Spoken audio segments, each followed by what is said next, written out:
So once again, welcome. It's always really nice as a conference chair, first of all, not to have to do too much during the session because you're going to be doing all the work. But more importantly, it's always great to introduce somebody, first of all, who needs no introduction at all, and somebody I've known since the early days of my career in this space. So I guess we've known each other nearly 20 years, which is frightening. This is going to be a really highly engaging session. I say no more. Please welcome CEO and founder of Towards Maturity to the stage, Laura Overton, ably assisted today by recently appointed Head of Strategic Insights, Jane Daly. Over to you. We love big titles. Thanks, Andy. I wish you hadn't said that about knowing each other for so long. It's that clearly I was a child when I met Andy.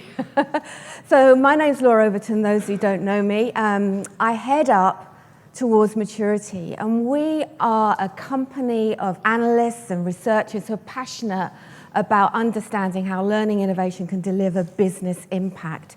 And really, since I was here last, a lot of things have changed. As a manager, as a CEO, we've had massive change in our organization in the last year.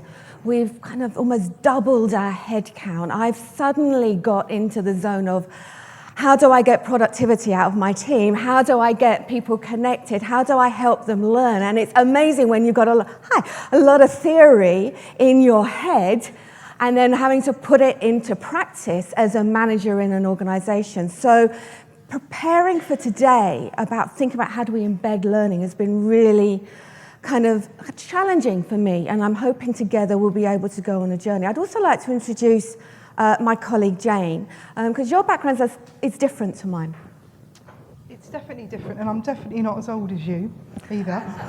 Cheers. I am, this is the problem. I don't look it though, do I? Come on, be with me. But no, my background's definitely different to Laura. I've got that grand title, as was mentioned earlier, but up until a year ago, I was global head of learning and development at Marks & Spencer. So I was proud to be a top deck person in Laura's and Towards Maturity's model, which is fantastic. But also I have worked with people like Laura, worked with managers, done all areas of L&D. So I bring a different background to today, definitely. But I am a people professional, a learning professional, like most of you in the audience today. That's great. So a little bit of context about thinking about embedding learning. You've just been listening to Rohit talking about how data is changing the way that we work, the way that we potentially can deal with poverty, the way we deal with supply chains, and the whole focus of data transformation, digital transformation, is such a significant play in our world of work at the moment. When we started doing our research, our first report was launched here at Learning Technologies 14 years ago. And we were undergoing a lot of change then, a lot of technological change. But I think what you've heard from the keynote already this morning, this is stepping up a pace. And that digital transformation is changing the way we're thinking about responding globally. With small organizations, we still have a global footprint. It brings a level of uncertainty, not just to us and our roles, but to the individuals that we're representing and that we're supporting, the skills of those individuals. Are they going to be equipped? Are they going to be ready for the future of work, whatever that future might be? It's going to bring in that innovation. We don't know where this is heading. And ultimately, that's our starting point. And it's scary, because we don't know what our businesses are going to be like. But what we do know is our business leaders are making plans for making sure we're strong and we're ready to take on the future, whatever that will mean. And I think this really does give us a unique opportunity. And we as learning professionals, we can go with this flow, or we can go, oh my God, what does it mean for me? But if we say, oh my God, what does it mean for me? It means that actually we're probably the same as everyone else that we're supporting in the organization right now. So that's the kind of context of the world of work for us. And we wanted to think about, okay, well, where are we as a learning profession right now? And those of you who know us know that we do a regular research program every single year. Last year, 700 learning and development leaders took our benchmark process to reflect on their strategy. And last November, we brought out a report called L&D, Where Are We Now? At the end of this, you will have an email that you can email, and all of the links to all the reports, different case studies, and extra things will all be there at the end. So just to let you know that. But when we looked at Where Are We Now, we saw year-on-year aspirations of learning and development. We're hungry for change. But the thing that jumped the most from last year to this was this desire as learning professionals to want to integrate learning and work. You know, and to address some of these bigger challenges that we've got, how do we get closer to that point of work? How do we support work? How do we encourage self-directed learning? And whilst 80% of learning professionals last year were hungry for this, it's really jumped this year. And what we're doing about it typically is that we're increasing our spend as a profession on technology. About a fifth of our learning and development budget is being spent on technology. And there are plenty of people downstairs who want to help you spend that creatively and appropriately. The challenge is that actually over the last couple of years, last 3 or 4 years, the number of technologies that we're starting to put into the mix has doubled. Overall, we review a whole range of different things. A number of the things that Rohit was talking about this morning, chatbots and AI and virtual, you know, all the cool, trendy stuff we put in there, and all the stuff that we rely on day to day, the live online learning, the e-learning programs, the learning management systems, experience systems. We're looking at all of this. And on average, we're using 22 different sorts of technology in our learning mix. So we're kind of starting as an industry to get committed to thinking about digital transformation in our own organization. The challenge is, and it has been the same year on year, is actually we're not that successful in using these tools to shift the dial, to embed learning into the workplace. And this is the big issue that we want to kind of start to think about today in this workshop, but also around the whole of the rest of the conference. So if we think about it, what is it that's kind of holding us back? Because actually our progress is slow. And I hate to use this image of the turtle getting to the sea. Yes, some turtles will get there, but over 14 years, we have been tracking what we want to do, what we want to achieve, how we're applying technology. And to be honest, there are many learning and development professions who've got the vision, they can see the sea, but never make it through to the ocean, to the ultimate destination of really connecting. And this is concerning, it's deeply concerning for us as an organization. And it's something that we wanted to dig into and really understand how we can use data that we were talking about this morning to make smarter decisions, to ensure that we can make that journey. Because at the moment, our progress is very slow. And when we ask learning professionals, why is that? You know what? I'm going to say it now because I like to encourage. Part of our values is encourage excellence. But actually, we love blaming things. We're blaming the cost of setup. 2/3 of us say, oh, you know, I would achieve these goals if only I had more money. We're blaming our staff for lack of skills to manage their own learning. You can look on various sessions that we've done here at Learning Technologies to address that. We're blaming our own skills and staff. We've got slightly better at our skills in the last year, but overall, we're still blaming ourselves. And we're blaming IT and infrastructure and all of the rest of the thing. And actually, 3 out of 5 of us are blaming line managers. And for us, Jane and I, when we were thinking about this, we were thinking, you know what? If we're going to tackle anything, let's tackle the most thorny issue in this session today. Let's tackle this issue of line managers. Because if we want to embed learning, the context of our learning is influenced by the management teams that are in place at the moment. So we're making no apologies to say, you know what, in the next hour, we want to start focusing in on managers together. Absolutely. And I think, you know, we cannot shy away from the fact that 85% of people in work today are still disengaged.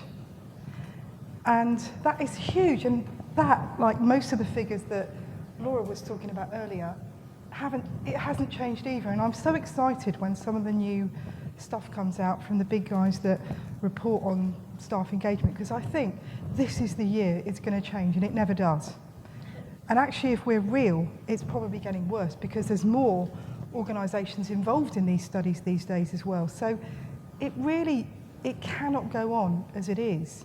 So with only 15% of people engaged and 85% not, again, they are citing very similar things to what we see up here as issues. But the top two for people in work that say the reason they're disengaged, managers is always up there as number one for various reasons, and development is always up there in the top three, and career is usually the other one.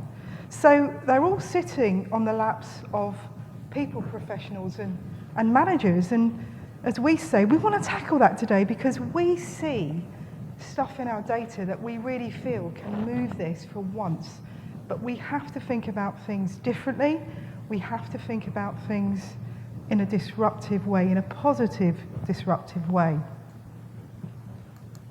Now, that gives us a great opportunity, a big opportunity, something that we love to get our teeth in, but we do really need to think differently.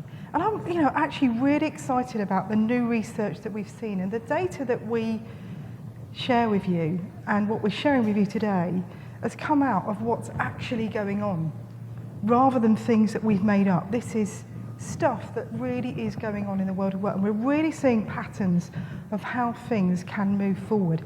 If we're honest, if we start to think about how we can share responsibilities and how we can change things together rather than looking at blame. Now, we also have to think about the value that we as people professionals and learning and talent experts bring. And the reality is there are risks in the language and the currency that we use in business.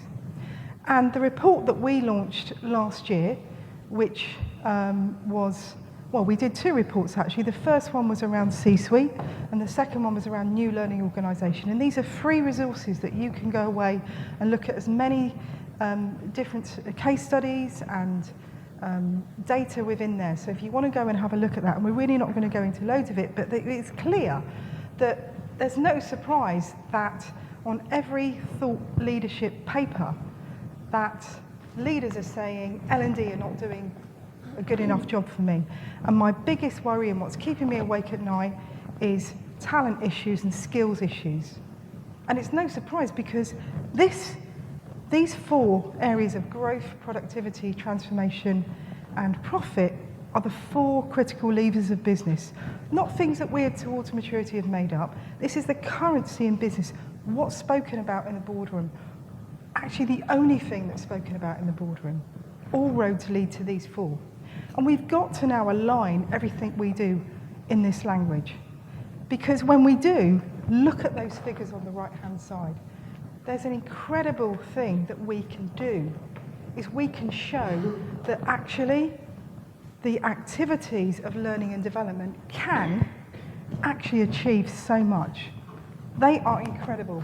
And I can guarantee you when we do talk in this language, it makes a huge, huge difference. And when you can show that your activities are improving productivity by 20%, I know managers, leaders bite your hand off. And actually, they run away with it themselves. They listen and they use our expertise and they run away with it themselves. And that is really, really important. Now, as I said earlier, enough is enough. We can't keep seeing these figures, and we particularly, when we see the new data, we're looking for those green shoots of things that are really going to make that difference. And today, as we launch some new research, we really are seeing some of those green shoots. But enough is enough. We have to change the things that we're thinking about, the currency that we talk in, and how we really do engage managers to think differently. The reality is, a lot of them don't understand what a modern learning workplace, what modern learning looks like in work today.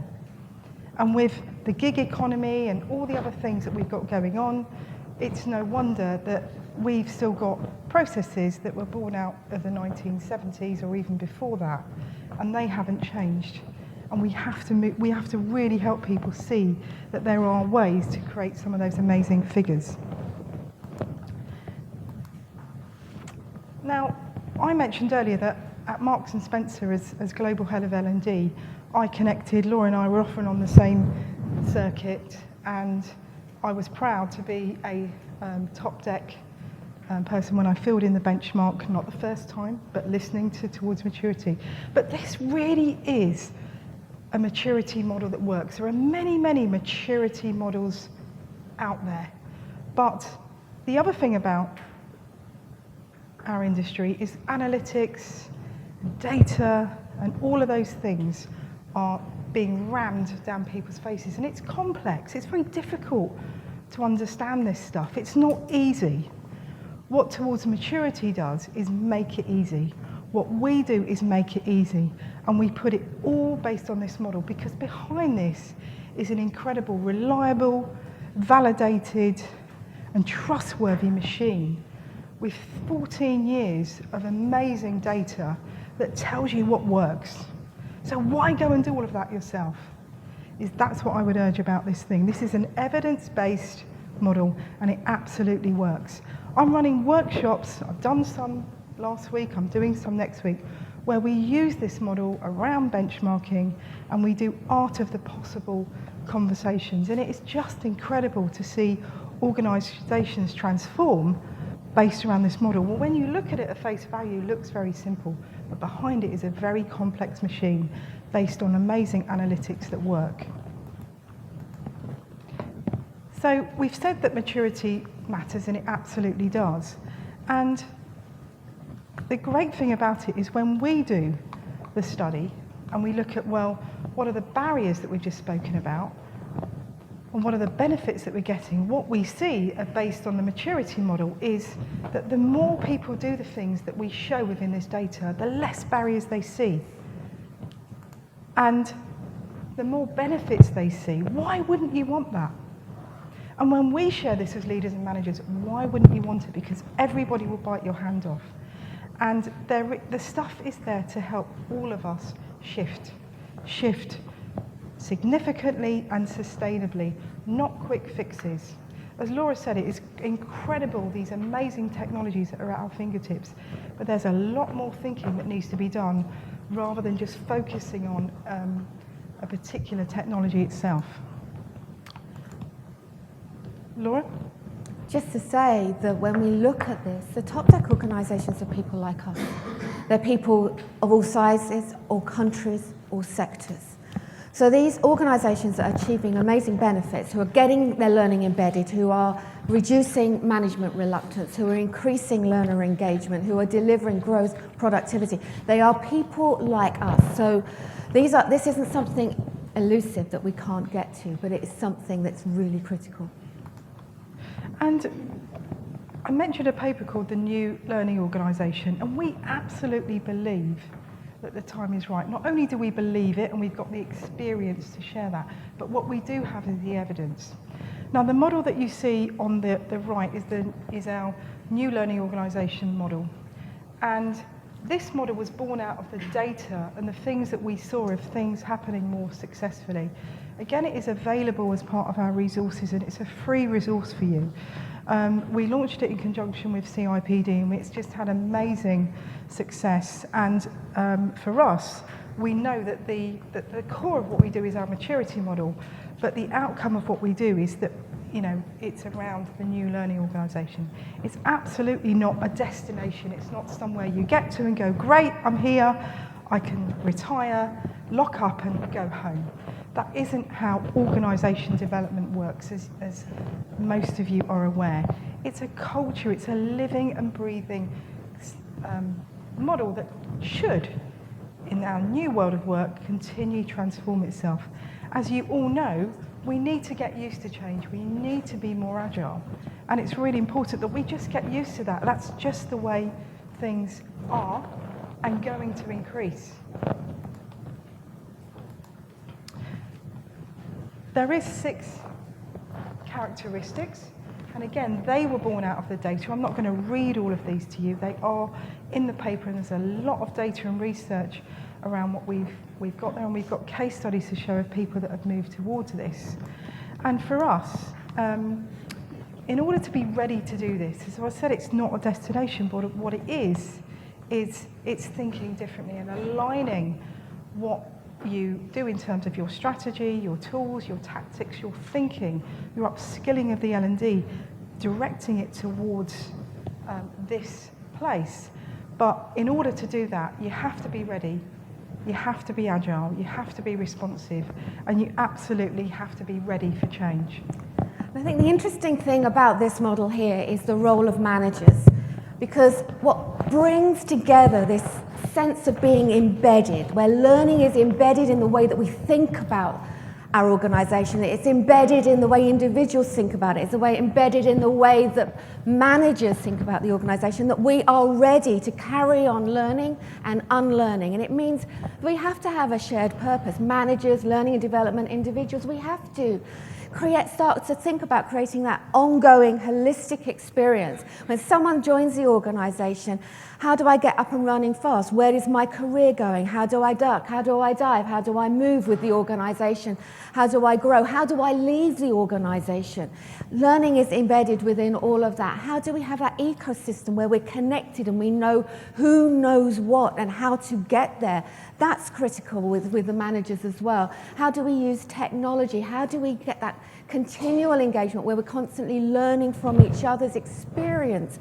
How do we use then the data within the organisation to make smart decisions that will equip us for the future? That's why we think about the learning organisation not as a destination, but it's a place where we're finally ready to take on this future that no one knows where it's going to. So it's absolutely critical, and the role of manager and the role of learning and development are critical to take what we do now and move into this area. And in one sense, what Jane's been talking about, the towards maturity model, the practical things in that, the understanding need, let's understand our learners, let's design in new and fresh ways, let's support performance, let's think about engagement, let's think about the way we articulate value and talk about value in the organisation. In theory, the more we do this, the more likely we are to embed our learning and get to the learning organisation. In theory, in data, in practice, no way. In practice, it's so much more complicated than that. And this year, we thought if our data is going to be used by anyone to actually help shift change, help start new conversations, we basically have to think about this differently. So in the summer, the research team, we've got data analysts saying, okay, what's stopping us moving forward? We can see the route is clearer than ever before, but there are things that are stopping us. And this afternoon, I'm afraid we can't go into all of the details now, we are launching our new paper of what we've found out. And the kind of highlights of this now are the fact that actually, if we want to increase the strategic value so that business starts to see the value of learning, not just us delivering courses, we need to kind of increase the way that we think about the maturity of our thinking. But it comes in phases, it comes in waves. And each phase and wave has a series of successes.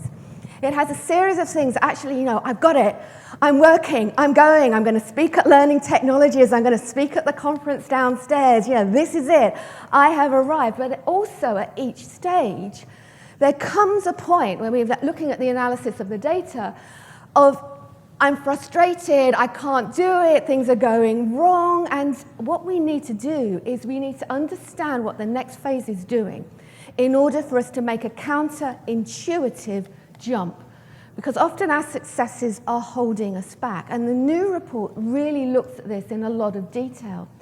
And in fact, we look at each of those stages in a number of dimensions. We're looking at what does governance look like? What does formal learning look like? Does it shift? Does it change?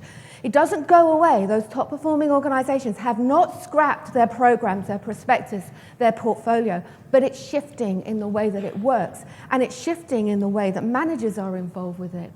We're looking at the informal, the broader ways that we're learning through conversations, through Google, through connections, and that Rohit was talking about earlier, that ability to be connected as people as well as with data. Absolutely critical. We're looking at the role of L&D.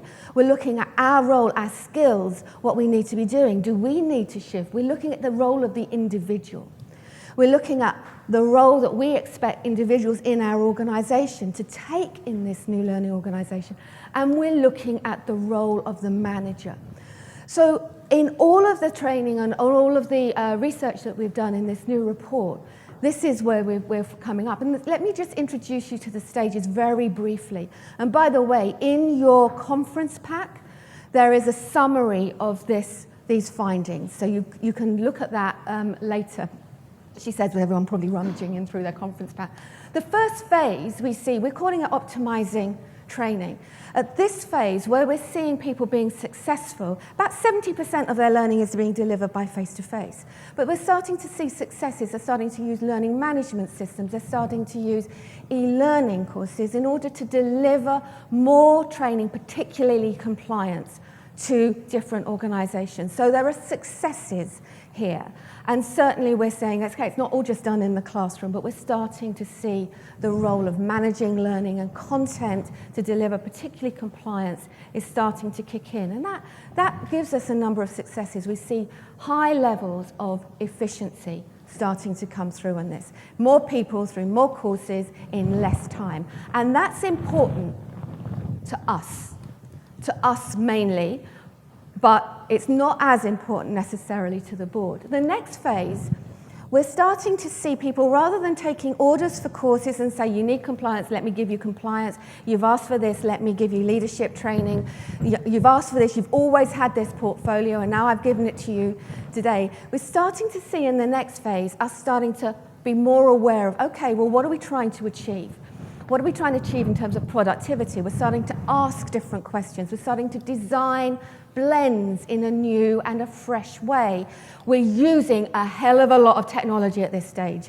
The successes in technology in the early stage, and they go, oh yes, technology will do it for me. And we're throwing the whole lot at it in this stage. And we're going to do a blend, and we're going to do leadership training, and we're going to do experiential stuff. But actually our mindset at this stage is still, how do I do all that for induction, for training? And what we're seeing there is there's a real challenge of engagement. At the top, where the success, we're applying it all, we're starting to think about business, but they're not connecting and they're not engaging. It's frustrating the hell out of people who are really investing and believing we're right on that edge. The next stage, we actually see is more about letting go.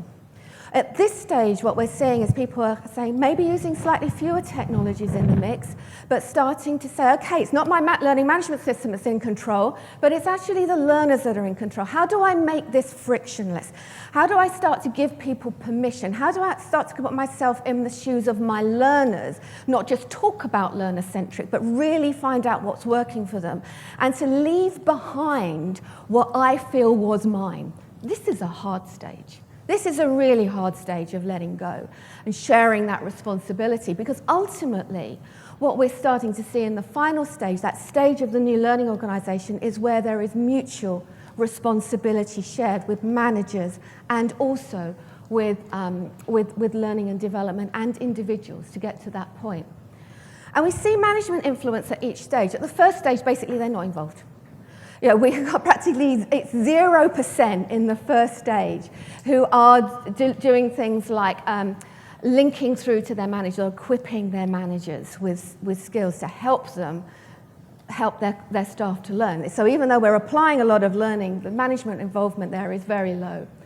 The next stage, we are starting to talk to managers about what do you need? How do you connect? Will that influence my fabulous blend that I'm going to be bringing on board? So we're starting the conversation here.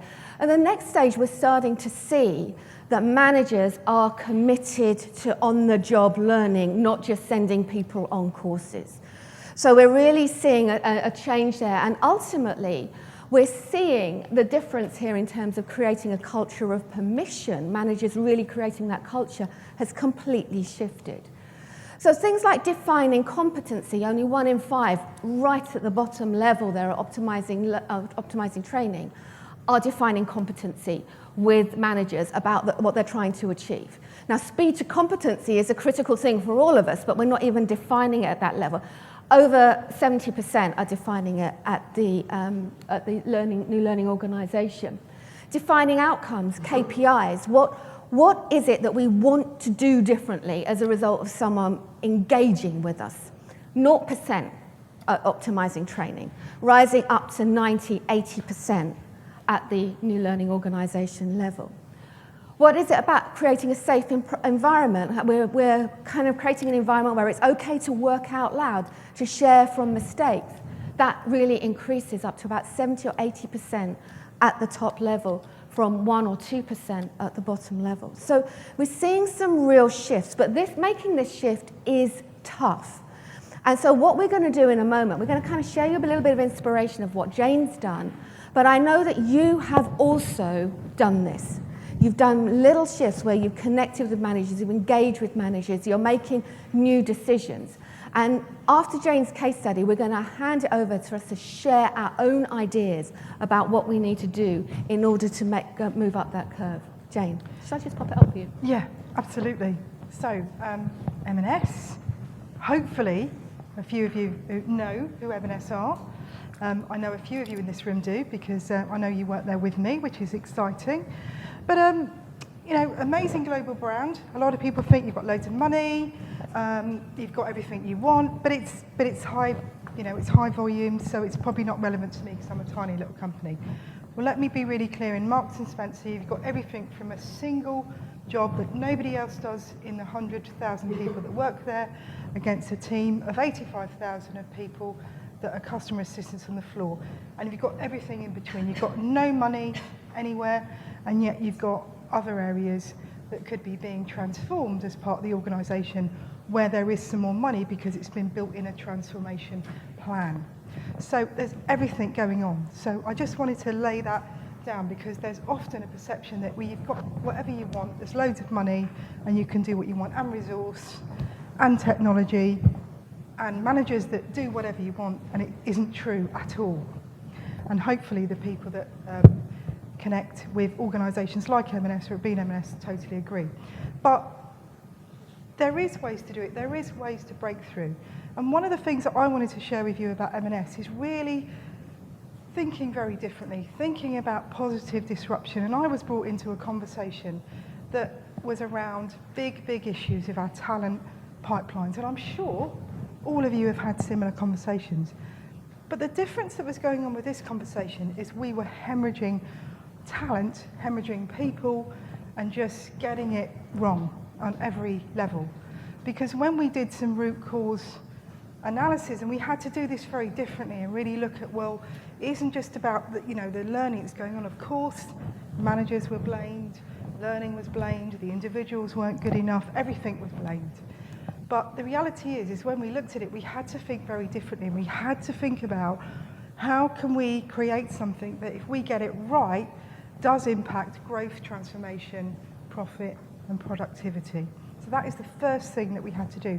But the other thing we had to do is say, well, we need some science around this, because we have got people that do single roles as the fresh fish specialist in the world, but then we also have people that we bring in roles at volume. So how do you cope with both of this? But the reality is, on a good day, a manager would say, Jane, you can stay. And on a bad day, Laura would say, Jane, you can't. So how do you get consistency of that without it being such a massive machine that it breaks everything that we do? Well, what we did at M&S is look at things very differently and say, well, look, if we turn everything on its head and really think about what we really want this talent pipeline to be, what we realised is that we didn't have shared responsibility. And the reality is that we didn't align speed to competence, or even performance, forget speed to competence. A group of managers that were managing a similar group of people couldn't even explain what somebody's first 6 weeks of performance looks like. And it was as simple as that. This stuff is not complicated. All of those barriers we put up earlier was not complicated. And so we can't do it everywhere. We've got 100,000 people all over the world. How on earth are we going to do that? Well, we looked at one area that was probably really challenging, buying. We thought, you know what, we're going to look at it here because this is where we're getting it really wrong. And we've got a risk here because if we carry on like this, we won't even have anybody to buy the product, let alone sell it. So when you look at it in that way and you turn it on its head and you look at, well, I'm going to actually design something for shared responsibility. Everything around it is going to be around shared responsibility. And you talk and you listen to managers and you get them to understand the difference between just bringing somebody in and ticking a box and program. What we get them to do is a foundation to get them to the first level of their job, and we line it with probation. And lo and behold, L&D are there as experts. They're not, and the people professionals around it are there to support the process rather than own the process. And all of a sudden, we were moving probation periods from 100 days to 80 days, and we were saving £4 million. And I know that M&S and being there, we rolled that out across the business, and that is huge, a huge and a different way of doing things, a very different way of looking at performance rather than great. That person's gone on induction, they've done compliance, they've got here, they've arrived, they've got a PC, they've got a desk. If they're lucky, we've got them a mobile phone. They know what their managers is, and we've had a quick chat about a few processes and how the holiday systems worked. I've done my job. No. It was really looking at, as a manager, I take responsibility that whoever's coming into my team, that we've invested huge amounts of resources, actually start all the way from that interview conversation, because the managers then were even looking at the questions they were asking. And although they were all in these amazing toolkits and packs, they weren't asking the question about performance in the interview. They weren't thinking about, if I get somebody to probation, and they're Jane, and they're doing this job, and I now know what it looks like because I've articulated it and I've been listened to, and this team have helped me bring it to life as experts from L&D in a competency-based way. I'm really clear what it looks like and what it doesn't look like, and whether I have to shift a probation period, or we have to say, Jane and M&S and the managers say, it's not working. And it's much better to do that much earlier than 18 months down the line, when we've all wasted a huge amount of time and energy and it doesn't work. Laura. Some really practical things there, having that conversation about what does good look like.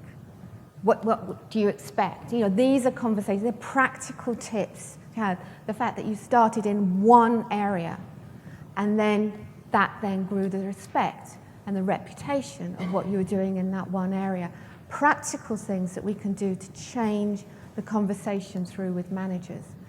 And ultimately, we do need to start looking at some counterintuitive decisions when it comes down to engaging with managers. If we're moving from optimizing training, delivering courses, taking orders, delivering compliance with our learning management systems, to really starting to influence the way we design blends and control, we need to perhaps radically rethink our past successes. Because what might be successful to us, efficiency, etc., is that successful to line managers?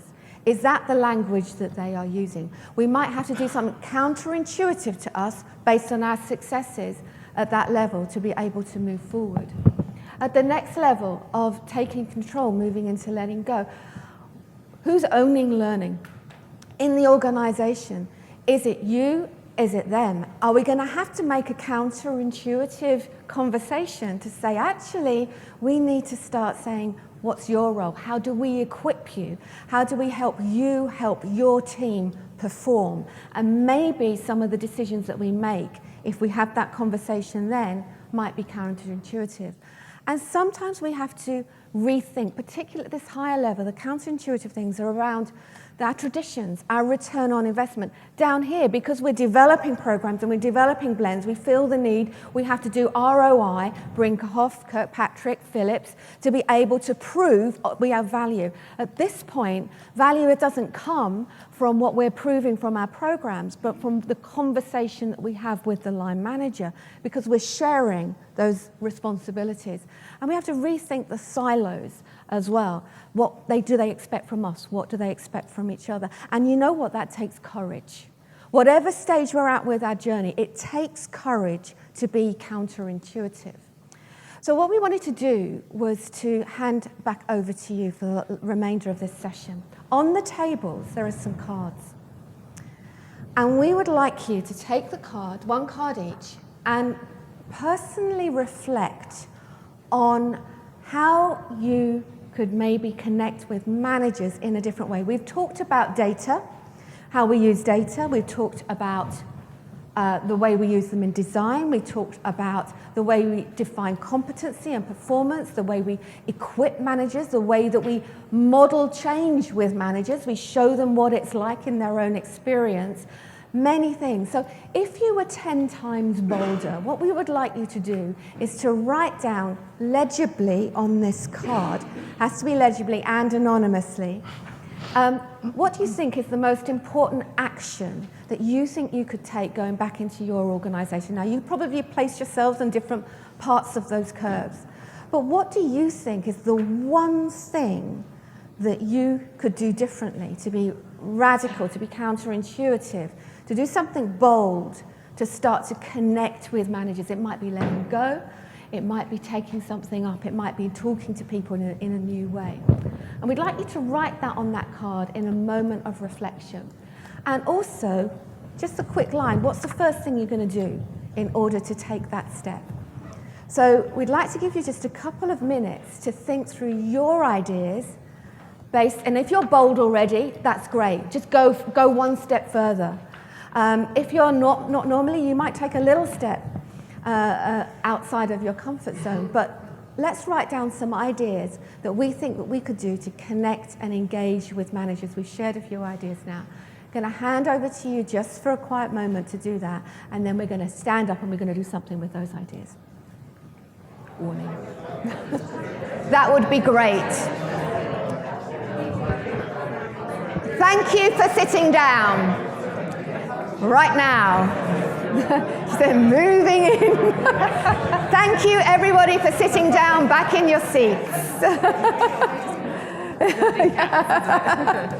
That's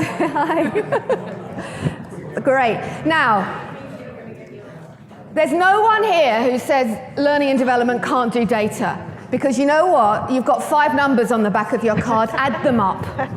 We can analyze data with the best of them. We are good at this stuff. So the 5 numbers on your back of your card, add them up. Now, if you happen to have 6, you're going to have to make some calls and, work out if you only had 5, what they add up to. So if you have 6 4s, then that would add up to 20 points, because if there's only 5. So yeah, it gets a bit complicated on the numbers, but basically you should have a score on the back of your card. So what I'd like to know is, how many people have got a card in their hand right now that's got 25 on the back of it? 20. Great. So we've got 4, 5, 6 cool ideas. Oh my God, where do we start? Let's start with the idea on your card. Would you, Andy will give you the microphone. Tell us what's captured the attention of the room.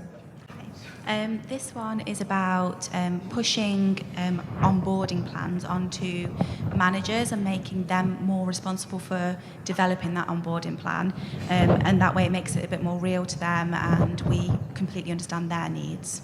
Great. And was there a first step on there? First step is to do a demo with the new starter from our team. And it also says, look at Trello. That's great. Whose idea was that? Great. Is there anything else that you'd like to add to that idea, that kind of on reflection? So thank you for... Okay. And actually, could you repeat the idea as well so that we can hear it twice? So good. Yeah, so onboarding is something that I've actually been working on a lot recently, and we've been trying to get together like a global onboarding plan, so all our employees have a basic understanding of our company. But where the problem lies is we've got some 3,000 roles of 3,000 employees, and everyone wants role-specific onboarding. That's just not possible for us to do.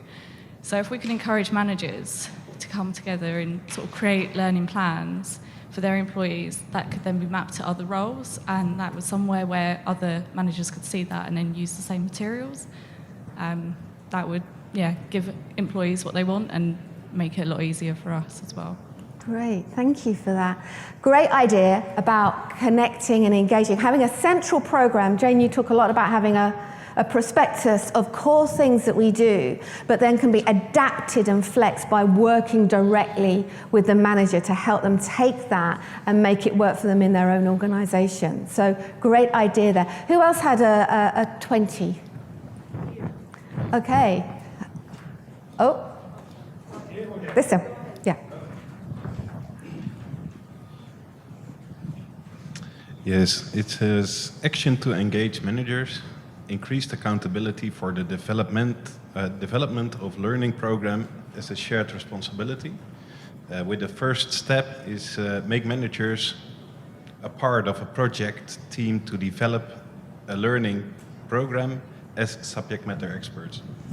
Okay, so sharing responsibility by getting them involved with design and using them as subject matter experts. Absolutely, fantastic. And I love the idea of even combining those two. Actually having some resources there for them to do it and then to see what's gone before. It'd like be this perpetual cycle. Love it. Fantastic. Next one. Got time for about 2 more. We had one there and then one over back on this table here. Thanks. So this was my first step is to job share with a manager for 1, 2, or 3 days. And this is to understand what they do and the challenges they face and how I can support and make them relevant. Great. You know what? High-performing teams are led by high-performing learning professionals. About 90% of those leading those top deck teams all do job sharing. They all look for extending their own experience and working side by side with managers. So great idea. Whose was that idea? Mike. Cool, well done. And also, whose was the idea that we had in the middle? I apologise for not. Thank you for that. Thank you for that. Do you want to, well, maybe Mike, do you want to kind of add anything to this one before we have the last one, and then we'll come back? So I'm 7 weeks into a new role, a much larger organisation than the one I was previously at, and literally for 7 weeks I have been building relationships, meeting people, and just genuinely being interested in what people and managers are doing. And the response that I've had has just been far easier to get inside what people's challenges are, and it's just having conversations. So I think when you've been in a team for a long time, you can sometimes miss that. So there's a massive opportunity to get out, to job share, to shadow, to truly understand what people are doing, the challenges that they have, where the pain points are, and how we can support them, making the jobs a little bit easier. That's great, thank you. Laura, and can I maybe add one thing to Yeah. what Mike's saying? Absolutely agree with you. And this is where we need to think about being journalists as L&D people, because we can't do that everywhere. So how do we get better at doing that? And, you know, you can make a phone call if somebody's in Asia. You can have a Skype call. And your idea as well in the middle there. Yeah, thank you. It's something that we are doing at the moment in our organization as well. So shared responsibility was the topic I picked, and it's really, we have so many good people in the organization that can help us and support us and be the subject matter expert working with us and creating great learning programs for the learners, which are their associates, so their employees. So it's kind of shared ownership of the program as well. Let's have just one more briefly. I think there was one over here. Thank you. So my card here is, I want to show the process I give training in, meet the MP, see the policy process in the House of Commons. So showing a process that is partly known. A new process. Who had that idea? That was yours. So would you like to just expand a little bit more about what that actually means? be our last idea here. So I give training into politics sensitivity for public employees, and I would like to show the managers from the various municipalities in the Netherlands in which I work the politics, the process of politics. So take them with me to The Hague, to our center of government, meet the MPs, show them what works, meet the policy employees, and see what political sensitivity really is and why it matters to your government. You know what, and these are ideas, taking people out of their experience, sharing different experiences. You know, it's not about delivering courses, but it is about making connections. It is about modeling change. So we'd love you to share and leave your cards on the table. We will collate them and we will send them back to those of you who are interested. So we hope that this has given you a little bit of inspiration. The data is there to help you take that next step. You don't have to just be bold and just kind of like throw caution to the wind. The data shows you that some of these bold ideas really work, and it's up to you to choose the right one for you. So if you would like us to send this list back to you, it will be anonymized. Please send an email over the next 24 hours to resources@towardsmaturity.org, resources@towardsmaturity.org, and all you need to do in the subject line is put the word embed in, and then we'll know that you want the ideas for embedding. At the same time, we'll send you back all the links to the reports, the data, the ideas, and some of the case studies, not just Jane's, that we have. So lots of questions, I'm sure, that I've answered. Hopefully you've made a lot of new connections, and we'd really like to say thank you and hand back to Andy. Wonderful. What a great way of crowdsourcing that was. I know at least 2 people in this room are going to steal that idea and probably reuse it. Thank you for that.